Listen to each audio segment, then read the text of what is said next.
Hello বন্ধুরা, কেমন আছেন আপনারা? বৃষ্টির জগৎ চ্যানেলের গল্পটি যদি আপনাদের ভালো লাগে তাহলে অবশ্যই সাবস্ক্রাইব করে পাশে থাকুন এবং লাইক কমেন্ট করতে ভুলবেন না যেন। বিড়ালটা যায় না, ইনায়ার ঘাটায় না। ঈশানীকে মনে পড়ছে তার। এখন বাইক নিয়ে বের হবে মেয়েটা। হাতে গ্লাভস আর পায়ে জুতা পরে ঘর থেকে শব্দ করতে করতে বের হয়। সিঁড়ি বেয়ে নিচে নেমে আসে। খাবার টেবিলের ওপর থেকে গ্লাসে জুস ঢেলে সেটাকে ঢক ঢক করে গলাধঃকরণ করে নেয়। তারপর মেন দরজা পেরিয়ে বাইরে বেরিয়ে যাবে এমন সময় দেখে বিড়ালটা তার পাশে দাঁড়িয়ে আছে। ইনায়া বিরক্ত হয়। মনে হচ্ছে বিড়ালটাকে সাথে করে নিয়ে ফেলে দিয়ে আসবে, কিন্তু অসুস্থ দেখে সেটা আর করল না। বিড়ালটা নাওয়ার বাড়ির মেন দরজা দিয়ে ঢুকিয়ে বাইরে দিয়ে দরজা আটকে বেরিয়ে এলো ইনায়া। হ্যালো, কই তুই? ইয়াশ বিরক্ত হয়। মোবাইল কান থেকে সরিয়ে এনে মোবাইলে দেখে সময়। রাত প্রায় 2টা বাজতে চলল। এই সময় ইয়াশ কোথায় থাকতে পারে বলে ইনায়ের আশা করে? ইয়াশ বিরক্ত হয়ে বলল, গতকালকে তুই তো আমাকে তোদের বাড়িতে যাওয়া থেকে রিজেক্ট করেছিস, এই জন্য বাড়ি বসে মদ গিলছি। হেয়ালি করবি না। কোথায় আছিস বল? এত রাতে কোথায় থাকবো আমি মা? আমার রুমের ভিতরে বালিশে কাঁথা মাথা দিয়ে শান্তিতে ঘুমিয়ে আছি। বের হ। বের হব মানে কি? বের হবি মানে বের হবি। বাইক নিয়ে বের হ। আমি মোড়ে দাঁড়িয়ে আছি। কল কেটে গিয়েছে। খুব ছুটে গিয়েছে ইয়াসের। ভাগ্য করে একটা পাগলা বন্ধু পেয়েছে ইয়াস। সেদিন থেকে এই ইনায়া নামক মেয়েটার বন্ধু হয়েছে, সেদিন থেকে জীবনে আর অশান্তির কোনো দরকার হয়নি।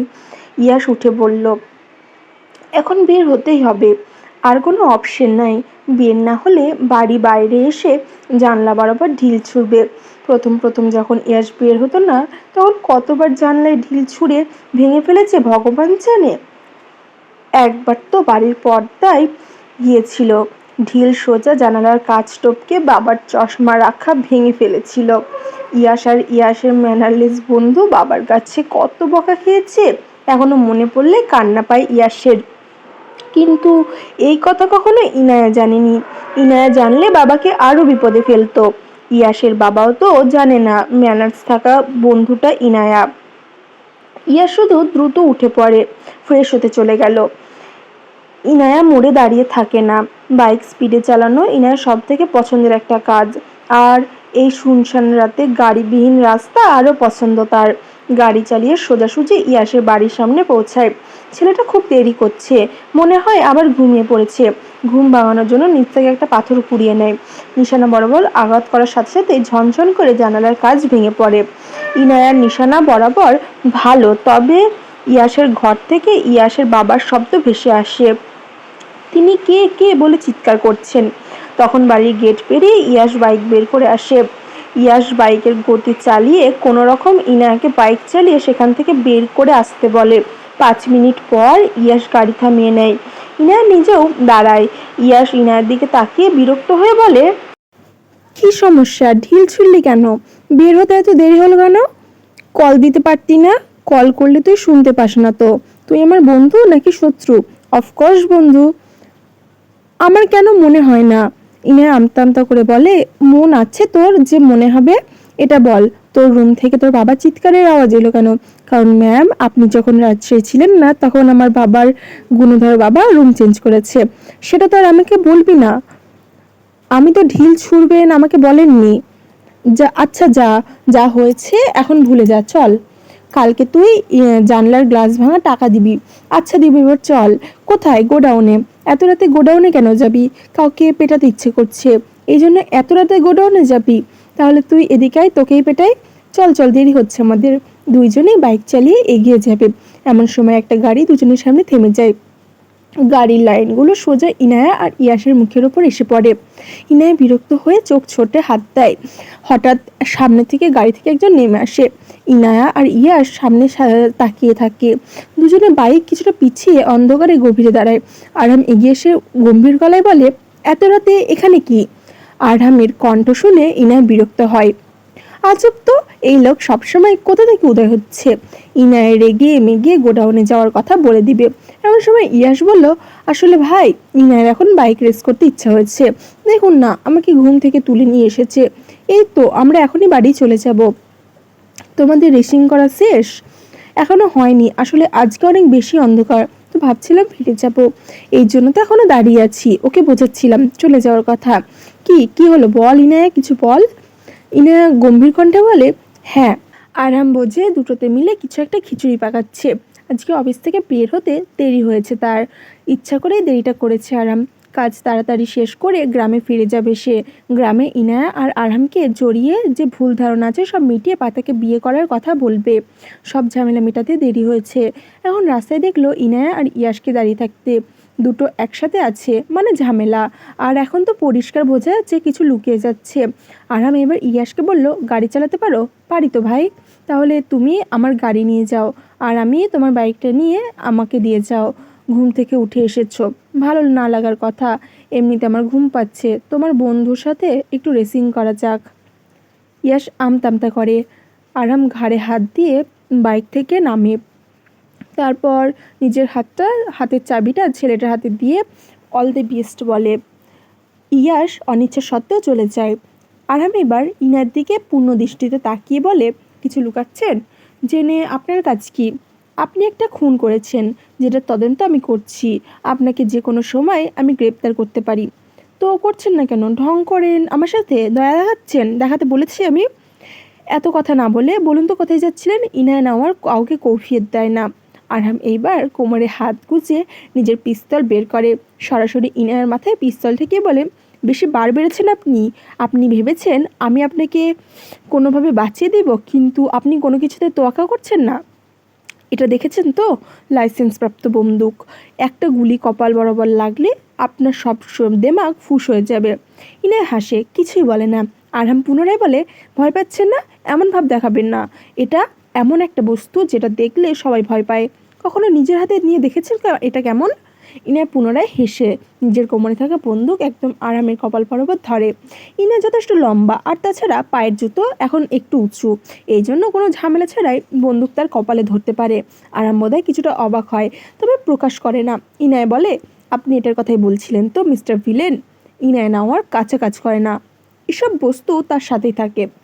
বাইকি বা the best CID officer Redwan নওয়ারের মেয়ে অবৈধ পিস্তল নিয়ে ঘুরছে। অবৈধ? কী বলছেন? এটা স্যারের বন্দুক, সরিয়ে রেখেছিলাম। স্যার হারিয়ে গিয়েছে ভেবে নতুন আরেকটা নিয়েছে। এটা লাইসেন্সপ্রাপ্ত বন্দুক মিস্টার ভিলেন। আপনার খুব উন্নতি দেখছি, আজকাল গুন্ডাবির সাথে চুরিও করছেন। ইনা বন্দুক কপালে চেপে ধরে রেগে বলে, অনেক বকবক শুনেছি আপনার। ইনায়া কারোর কথায় এতক্ষণ বকবক নিয়ে শোনে না। বেশি বকবক করলে একটা গুলি এখান থেকে বের হবে। আর হ্যাঁ, বারবার গ্রেফতার করবেন না বলে প্রমাণ নিয়ে গ্রেপ্তার করুন আমাকে। আলগা পীড়িত ইনায়ার সহ্য হয় না। ডাইনিং টেবিলে বসে খাবার খাচ্ছে কুসুম আর ইনায়া, কারোর মুখে কোনো কথা নেই। রেদওয়ান নওয়ার বেরিয়েছে, কোথায় বেরিয়েছে সেটা কেউ জানে না। ইনায়া রুটি ছিঁড়ে মুখে গুজে চোখ মুখ কুচকে বলল, জরিনা, রুটি এমন শক্ত কেন? আফামনি, আটা মাখতে গিয়ে শক্ত হয়ে গেছিল। কম তেল, ডিম ভাজি নিয়ে আয়। তোর রান্না করা রুটি তুই খা। ইদানিং তোর রান্নার ব্যাড রিভিউ পাচ্ছি। এমন চললে চাকরি থাকবে না, চাকরি থেকে ছাঁটাই করে দিব বলে রাখলাম। জরিনা কথা না বলে ডিম ভেজে নিয়ে আসে। তারপর কুসুম বেগমের সামনে দাঁড়িয়ে বলে, খালা, আপনি তো আমারে কাম দিছেন, আফামনি কথায় কথায় আমারে বাইর কইরা দিতে চাই কেন? কুসুম বেগম রুটি খেতে খেতে বলে, তোর বোন, যা কথাবার্তা নিজেরা মিটমাট কর, আমি এসবের ভেতর নাই বাবা। কুসুম বেগমের কথায় মুখ কুচকে যায় জরিনা। কুসুম হাসেন, মেয়েটা তার জরিনার সাথে খুব মজা করে, সেটা তো আর জরিনা বুঝতে পারে না। জরিনার চোখ মুখ কুচকে নেয়। ইনায়া তার বোন, জীবনেও না। হঠাৎ মেয়েটা নিজের বোনের কথা মনে পড়ে। গ্রামে একটা বোন আছে তারও, বাড়িতে সৎমা থাকার কারণে বোনটাকে দেখতে যেতে পারে না। কত সুন্দর মিষ্টি মেয়েটা। হঠাৎ কলিং বেল বেজে ওঠে। জরিনা গিয়ে দরজা খুলে যায়। ইয়াশ, পিয়াস, আহান আর জরিফ চারজনে ভেতরে প্রবেশ করে, সোজা ডাইনিং টেবিলে বসে। জরিনাকে বলে, তোমরা আফামনি কোথায়? আমাদের এই সকালে ডেকে নিয়ে এসেছে কেন? আমাদের তো আর কোনো কাজ নেই, না খেয়ে এসেছি, না খাবার দাও। জরিনা সম্মতি জানিয়ে সবার জন্য রুটি, ডিম ভাজি, আলু ভাজি, মাংস, আচার নিয়ে আসে, সাথে জুস দেয় গ্লাসে। ইয়াস চুপচাপ খাওয়া শুরু করে। ইনায়া নিজেও কোনটাও কথা বলে না। পিয়াস এবার কুসুম বেগমের দিকে তাকিয়ে বলে, ফুপু, আপু গতকালকে বাড়িতে গিয়ে জানালার কাঁচ ভেঙে দিয়ে এসেছে। আব্বু সকালে রেগে মেগে পুলিশ কমপ্লেন করতে যাচ্ছিল, কোনোভাবে আটকানো গিয়েছে। কুসুম বেগম ইনায়ের দিকে তাকিয়ে বলে, মেয়েটার ভাবগতি বোঝার চেষ্টা করে। মেয়েটার ভাবগতি বোঝা বড় দায়। কী করে, কেন করে, কিছুই বোঝে না কুসুম বেগম। তিনি মেয়েটার দিকে তাকিয়ে বলেন, এই পিয়াস যা বলছে সত্যি? পিয়াস জানে, তুই জানিস না? আমি কিভাবে জানবো? অতীত আমি মনে রাখি না। অতীত মনে রাখিস না, তাই না? এখন আব্বু বলেছে আমার বন্ধুকে জানালার কাছে টাকা দিতে হবে, না হলে থানায় মামলা দিবে। তুই টাকা দে। ইয়াস এতক্ষণ পর এই কথা বলে। খাওয়ার সময় কথা বলতে হয় না, চুপচাপ হয়ে যায় সবাই। পাশেই বিড়ালটাকে ক্যাট ফুড দেওয়া হয়েছে। বিড়ালটা ইনায়ের পাশ থেকে সকাল থেকে যায়নি। এই বিষয়টা ভালোই হয়েছে ইনায়ের।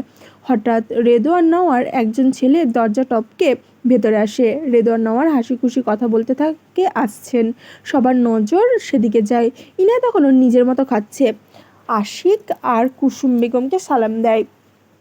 কুসুম আশিককে দেখে খুশি হয়, হাসি মুখে সালামের উদ্যোগ দিয়ে বলে, বসো বাবা, সবাই খাবার খাচ্ছি, তুমিও বসো। থাক আন্টি, অন্য কোনো দিন খাবো। রেদোয়ান নেওয়া টেবিলে বসতে বসতে বলেন, অন্য দিন আবার কি আশিক, আজকেই বসো তুমি। আশিক লোকটার কথা অমান্য করে না। জরিনা এবার টেবিলে গরুর মাংস আর রুটি রাখে। আশিক ইনায়ের পাশে থাকা চেয়ারটিতে বসে পড়ে। ইনায়া তবুও চুপচাপ খেতে থাকে। আশিক ইনায়ের দিকে তাকে জিজ্ঞেস করে, কেমন আছো? ইনায়া উত্তর করে না। আশিক বিরক্ত হয় না, সে পুনরায় বলে, আজকে ভার্সিটি অফ? ইনায়া ছোট্ট করে উত্তর দেয়, না। যাবে? জি। রেদোয়ার নেওয়ার ইনায়ের দিকে তাকায়। মেয়েটা মেজাজ বিগড়ে যায়। এই মেয়ে হাসতে পারে না দেখে মনে হয় মুখে কেউ তিতা দিয়ে রেখেছে, আর সেই তিতা জিনিস সবসময় ইনায়ের চোখে মুখে লাগানোই থাকে। হাসতে তো কখনো দেখে না সে। রেদোয়ার নেওয়ার গম্ভীর হয়ে বলে, ভালোভাবে কথা বলো, খাবার আবার কি খাবে, কিভাবে খাবে, কথা বলো। আশিক রেদোয়ার নেওয়ারের দিকে তাকিয়ে বলে, সমস্যা নেই আঙ্কেল, যেভাবে কথা বলতে ইচ্ছে করে বলুক। রেদোয়ার নেওয়ার আর কিছু বলে না। ইনায়ের মোবাইলে কল আসে। খাবার খাওয়া শেষ ইনায়ের। উঠে দাঁড়িয়ে পকেট থেকে নাম্বার দেখে ভ্রু কুঁচকে যায়। মোবাইল রিসিভ করে কানে ঠেকিয়ে ধোয়ার জন্য হেঁটে বেসিনের সামনে যায়। বিড়ালটা তখন লেজ নেড়ে ইনায়ের পিছনে যায়। ইনায়ের টিমের বাকি কয়েকজন বিড়ালটাকে খেয়াল হয়। আসসালামু আলাইকুম। ইনায়া ছোট্ট করে সালাম দিয়েছে শুনে মোবাইলের কান থেকে নামিয়ে আবার কানে ঠেকিয়ে বলে, ওয়ালাইকুম সালাম, কেমন আছেন? এই কেড়ে পরিচয় নিতে আলগা পিরিত দেখাবেন না আমার সাথে। পার্থ অবাক হয়, এই মেয়ে ব্যবহার এমন কেন? পার্থ পরিচয় বলে না। মেয়েটা পরিচয় না দিলে কি করতে পারে সেটা দেখার ইচ্ছা হলো পার্থর। পার্থ বলে, আপনি আমার ভার্সিটির সিনিয়র, পরিচয় ছাড়া কথা বলা যাবে না। ইনায় হাত ধোয়া শেষ। সে এবার খাবার খেতে থাকা ইয়াসের দিকে তাকে বলে, যাওয়ার সময় 2টা হকি স্টিক মনে করে নিয়ে যাস ইয়াস। কে জানি কল করেছে, কাহিনী করতেছে, আমার সময় নষ্ট হতেছে, আমার মাথা ঠিক নাই, সাথে হকি স্টিক নিয়ে দেখা করতে হবে। ইনায়া ঠাস করে কল কেটে দেয়। খেতে খেতে ভাবছিল ভার্সিটিতে যাবে না, কিন্তু এখন মনে হচ্ছে যেতে হবে। উপরে চলে গেল তৈরি হওয়ার উদ্দেশ্যে। আশিক মেয়েটার যাওয়ার দিকে তাকিয়ে রইল। কে ফোনের ওপাশে কথা বলছিল বুঝেনি ছেলেটা। এই মেয়ের ব্যবহার সবসময় এমন কেন? ইয়াস খুক করে কেসে ওঠে। 2জন সিআইডি অফিসারের সামনে একজনকে হকি স্টিক দিয়ে পেটাবে, এটা নির্দ্বিধায় কীভাবে বলে গেল মেয়েটা? কুসুম বেগম দ্রুত ছেলেটার দিকে পানি দিয়ে পিঠে হাত বুলিয়ে বলে, আস্তে আস্তে খা, দেখে শুনে খাবি তো। হ্যালো বন্ধুরা, বৃষ্টির জগৎ চ্যানেলের আজকের গল্পটি যদি আপনাদের ভালো থাকে তাহলে লাইক কমেন্ট করে জানাতে ভুলবেন না, এবং যদি নতুন নতুন গল্পগুলি সবার প্রথমে শুনতে চান তাহলে অবশ্যই সাবস্ক্রাইব করে পাশে থাকা বেল আইকনটি ক্লিক করে দিন।